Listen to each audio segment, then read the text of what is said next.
Isso que você acabou de ouvir é a força do furacão Irma, que hoje chegou aos Estados Unidos com muita chuva e ventos fortíssimos. Atingiu primeiro um conjunto de ilhas no sul do estado da Flórida. E a gente vai agora até Miami, onde estão os enviados especiais Sandra Coutinho e Orlando Moreira. Oi, Sandra, qual é a situação aí na Flórida nesse momento?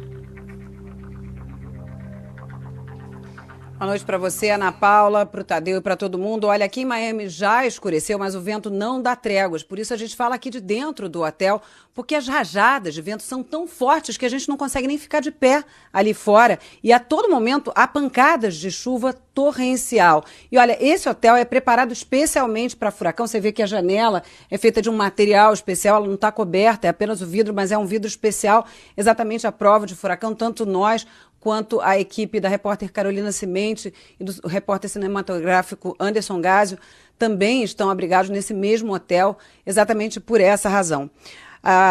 Exatamente por causa de tudo isso, 43 pessoas já foram presas por desrespeitar o toque de recolher em várias regiões. Essa primeira região atingida pelo Irma aqui nos Estados Unidos, como você dizia, as Florida Keys, né, como é conhecida essa região, elas são um pequeno conjunto de ilhas que ficou totalmente inundado.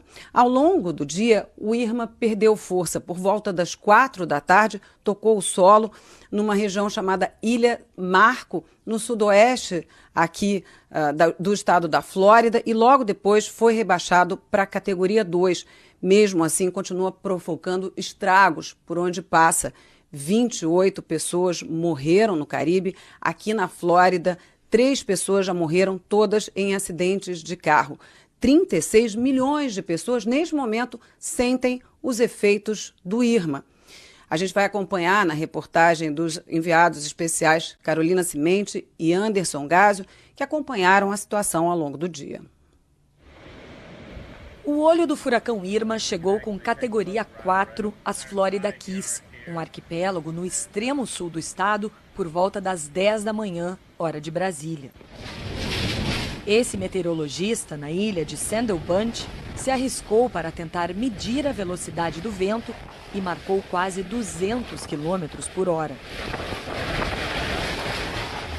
Tampa, 400 quilômetros ao norte, amanheceu calma e demonstrando um efeito curioso do Irma.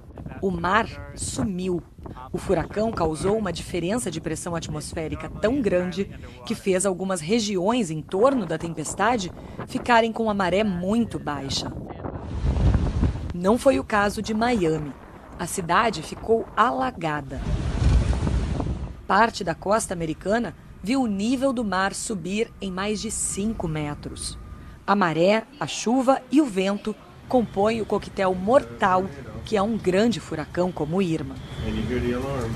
Perto do olho do furacão, o vento chega a 215 km por hora, com rajadas até mais fortes. Nesse momento, aqui em Miami, a gente está a 150 km do olho do furacão. E olha só como é que a gente está aqui. Às 5h30 da tarde, hora de Brasília, o olho do Irma passou por Naples, uma cidade de 20 mil habitantes. Esse repórter de um canal de meteorologia tentou enfrentar a fúria da tempestade. A imensidão do Irma pôde ser vista do espaço. Esse vídeo, da Agência Espacial Americana, mostra as nuvens cobrindo uma extensão de mais de 1.000 quilômetros.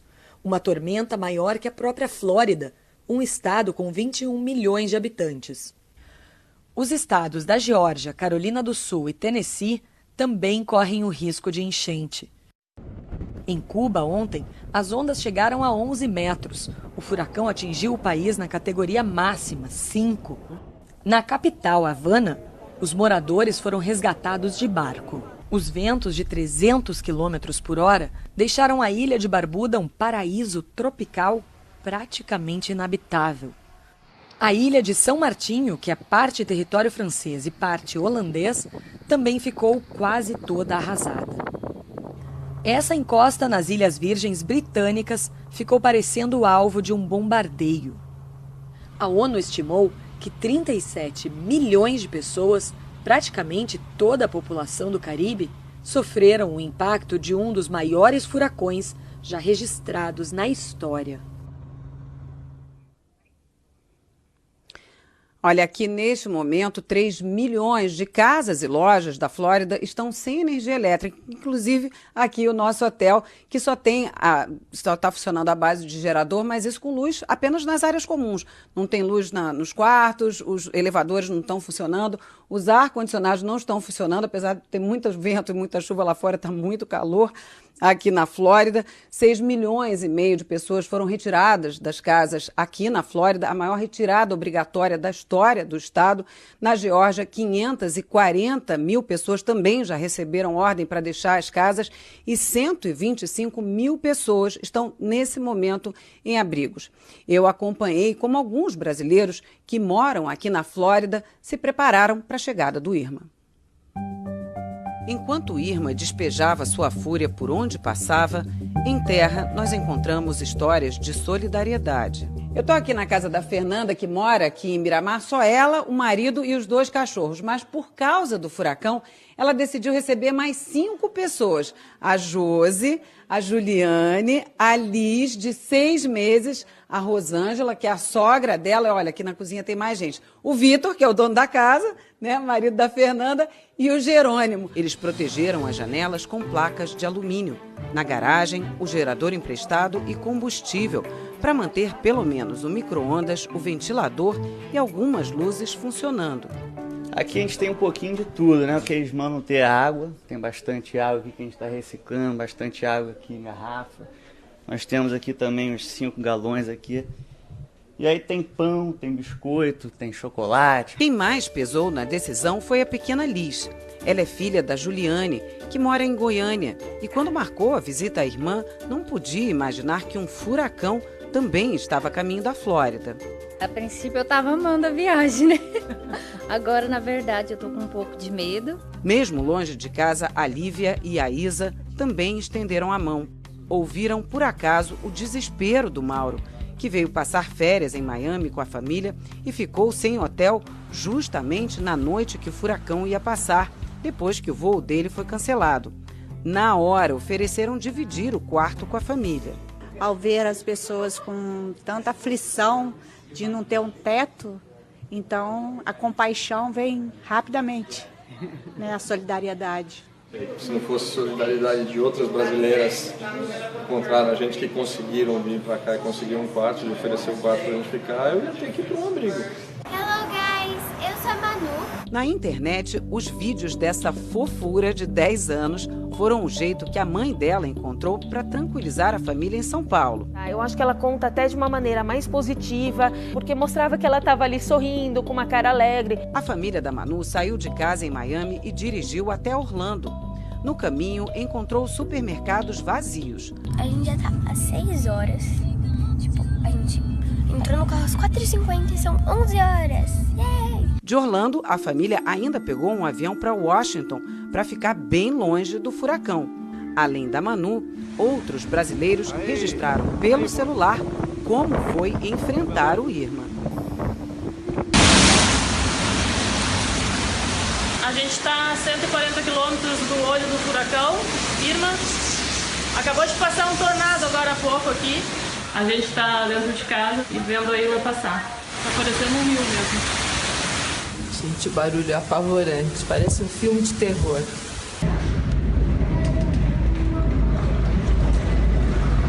Bom, agora os ventos aumentaram um pouquinho. Caiu uma árvore aqui dentro do nosso condomínio.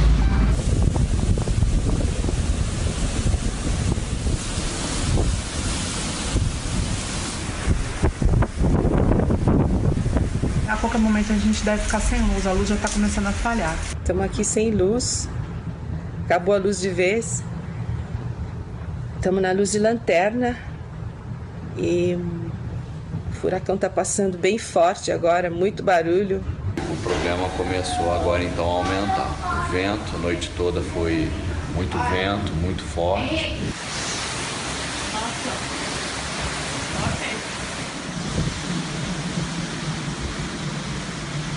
Agora está intensificando as chuvas.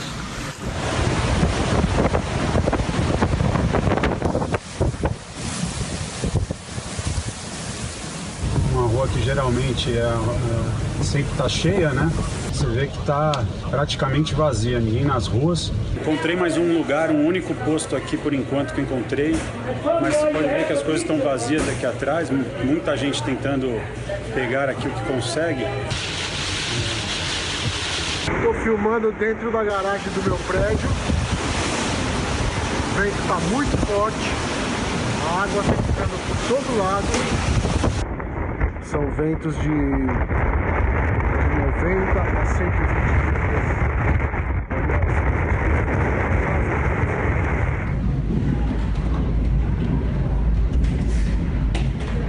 Dá um medo.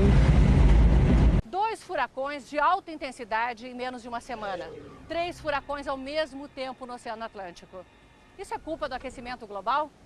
Bom, nós estamos no pico da temporada de furacões. E é normal que se formem mais de 20 furacões no ano. Até agora não há nenhum indício de que o aquecimento global esteja mudando o número de furacões. Mas há cada vez mais evidências de que o aquecimento está, sim, deixando os furacões cada vez mais fortes. Por quê?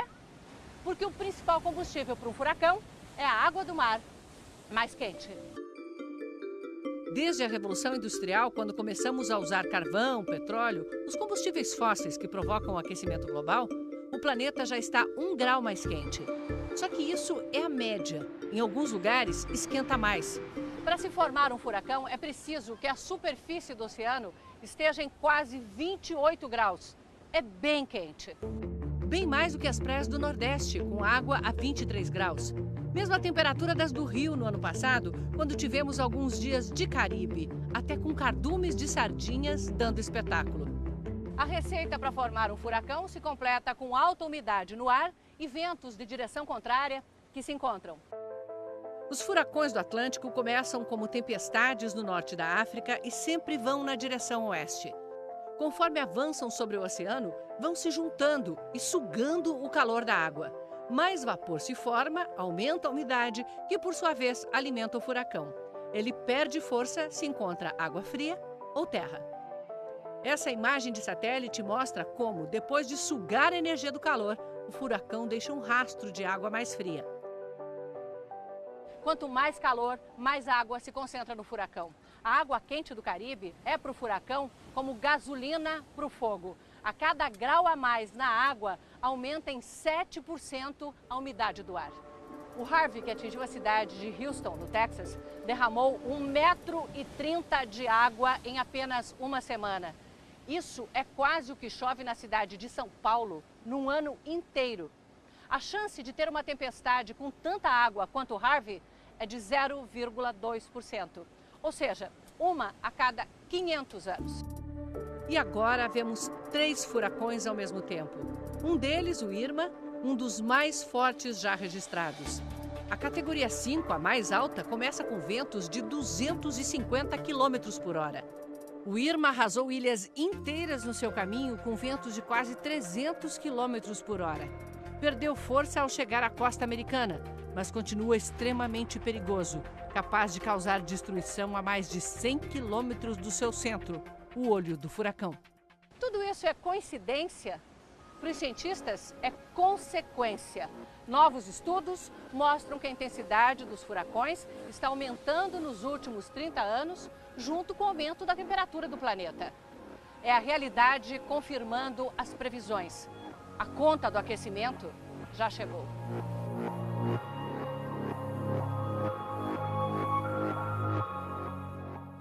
Para medir uma das maiores tempestades da história, meteorologistas americanos fazem o que parece impossível. Entram no olho do furacão.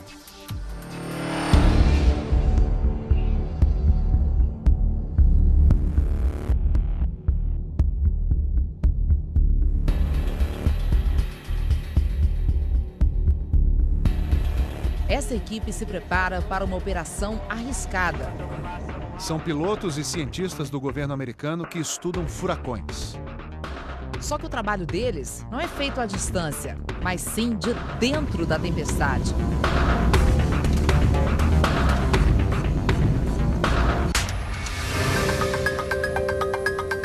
Na alta temporada, os chamados caçadores de furacão decolam de uma base no centro da Flórida e seguem na direção das tormentas.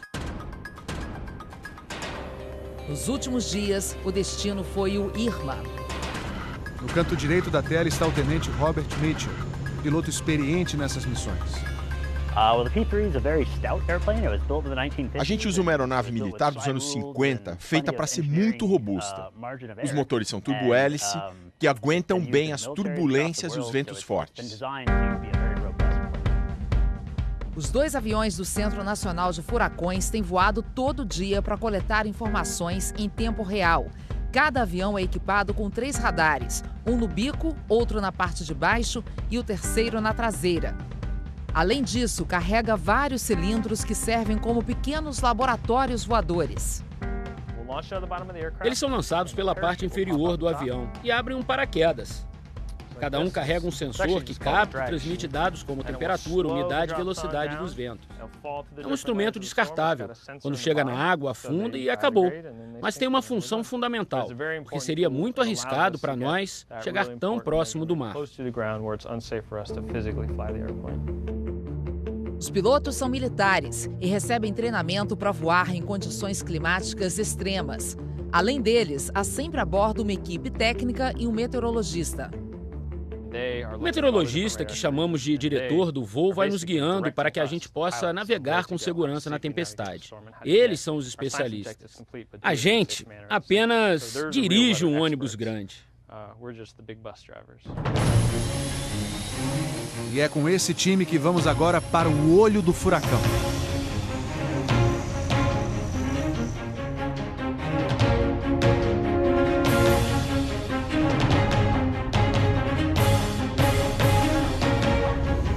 O avião se aproxima do miolo do Irma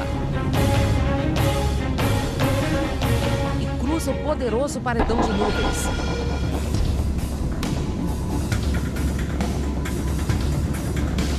É importante chegar ao olho do furacão para medir a pressão atmosférica, um dado que ajuda a entender a potência da tempestade. Entrar no olho do furacão, no momento em que ele era categoria 5, olhar o céu azul e a parede de nuvens ao nosso redor. Essa é uma visão que eu nunca vou esquecer. Tão calmo por dentro e tão devastador por fora.